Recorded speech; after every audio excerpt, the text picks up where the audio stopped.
सध्या कठीण काळ चालू आहे किंवा कठीण काळ आपल्यासमोर वाढून ठेवला आहे किंवा येतोय असं म्हणायला हरकत नाही.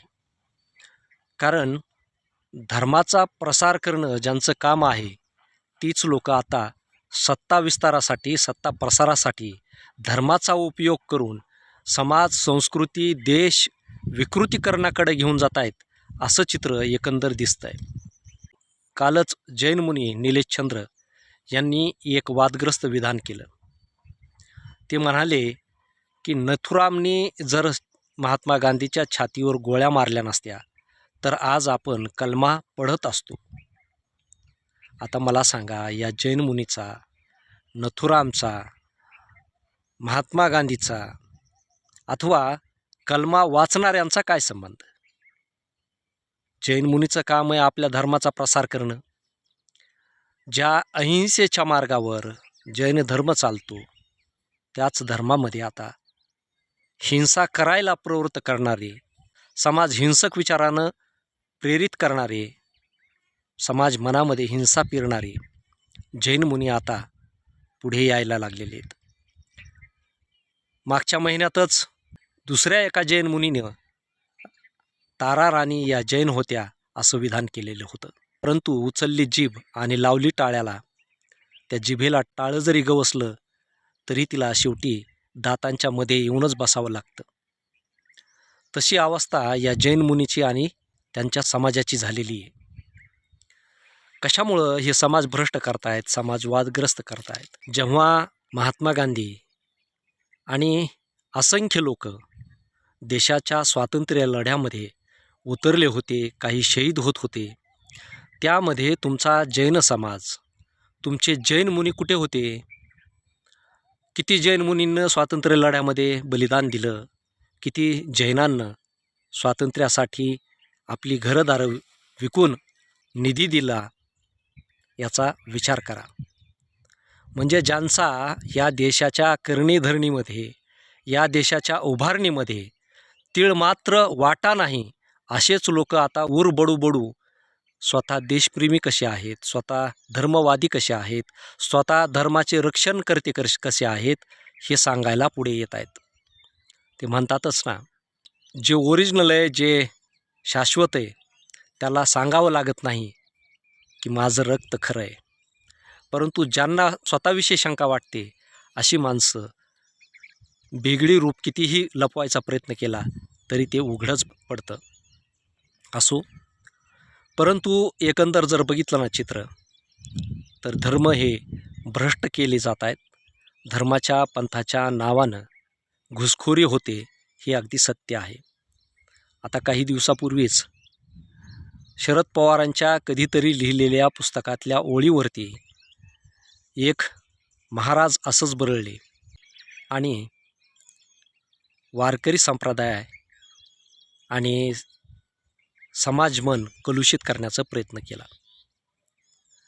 सांगायचा मुद्दा असा आहे की खरे धर्माला मानणारे, खरे धर्माचे रक्षण करणारे आज जे बोलतायत ना, त्यांच्यापैकी किंवा त्यांच्या पूर्वजापैकी कुणीही नव्हते.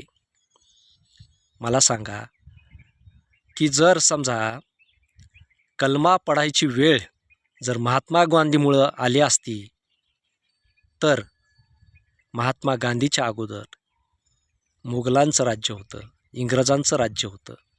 त्यांच्या राज्यामध्ये आपले पूर्वज किंवा आज जे स्वतःला कट्टर हिंदुत्ववादी म्हणून घेत आहेत त्यांचे पूर्वज हे लढण्यासाठी पुढे आलेले नव्हते.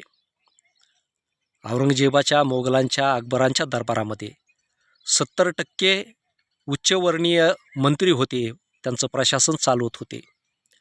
तीच स्थिती, तीच परिस्थिती ब्रिटिशांच्या, इंग्रजांच्या काळात होती. जे आज स्वतःला कट्टर हिंदुत्ववादी म्हणतायत, हिंदू रक्षणकर्ते म्हणतायत, हिंदू धर्माचा प्रसार करण्याचा आव आणतायत, त्यांचे पूर्वज ब्रिटिश काळात देखील त्यांचे पाय पुसीत होते. त्यांची सत्ता बळकट व्हावी म्हणून पायघड्या घालत होते आणि इथल्या माणसांचं शोषण करीत होते. अहो, त्याच्याही पुढचं जेव्हा औरंगजेबानं जिजिया कर लावला आणि तो जिजिया कर हिंदू धर्मीयावरती, हिंदू लोकावरती लावला, त्यावेळेस यांचेच पूर्वज आम्ही हिंदू नाहीत याचे पुरावे गोळा करत होते आणि त्या जिजिया करामधून स्वतःची सुटका करून घेत होते. जर त्या काळामध्ये यांचा धर्म हिंदू नव्हता तर मग आता अचानक यांचा धर्म हिंदू कसं काय झाला? जशी वेळ, जशी परिस्थिती आणि जशी संधी तसा यांचा धर्म बदलतो, यांचा स्वाभिमान बदलतो, यांची जात बदलते. अशा बदलणाऱ्या लोकांचा आदर्श आपण काय घ्यावा आणि त्यांच्याकडून काय शिकावं? म्हणून आपला धर्म आपल्या मनामध्ये, मस्तिष्कामध्ये, आपल्या आचरणामध्ये शाबूत आहे. त्याच्यासाठी कोणाला कलमा वाचण्याची गरज नाही किंवा त्याच्यासाठी कोणाची कलमा वाचण्याची वेळ येईल असं म्हणण्याची हरकत नाही. कारण मुस्लिमांचं एवढं वर्ष राज्य असूनसुद्धा कट्टर हिंदू जे होते, जे खऱ्या रक्ताचे हिंदू होते, त्यांनी धर्म परिवर्तन केला नाही. परंतु ज्यांच्या मनामध्ये सत्ता, संपत्तीची आणि आयुष्य-आरामाचा हव्यास होता, त्यांनी मात्र धर्म परिवर्तन केले. त्या धर्म परिवर्तन करणाऱ्यामध्ये कोण होते हे एकदा शोधा आणि मग कळेल, या जैन मुलींना कळेल की धर्म काय असतो, धर्माचं रक्षण काय असतं. अहो, ज्यांनी सोसलं, त्यांनी भोगलं, त्यांनी रक्तांचे अभिषेक या देशासाठी, या राष्ट्रभूमीसाठी वाहिले. त्या छत्रपती शिवरायांना मदत करणाऱ्यामध्ये आजचे धर्मवादी, आजचे कट्टरवादी किती होते? वाईच्या ठिकाणी अफजल खानाचं स्वागत करण्यासाठी कोटीचंड यज्ञ करण्यात आला, ते देखील हिंदूच होते. मग या हिंदूंनी छत्रपती शिवरायांना त्यांना विजय मिळावा म्हणून आशीर्वाद का नाही दिले? त्यांच्या पाठीशी का नाही राहिले? अफजल खानाच्या स्वागतासाठी वाई सजली, परंतु स्वराज्यासाठी यांची मनं कधी सजली नाही, उलट ती थिजत राहिली इथल्या लोकांचं खच्चीकरण करण्यासाठी.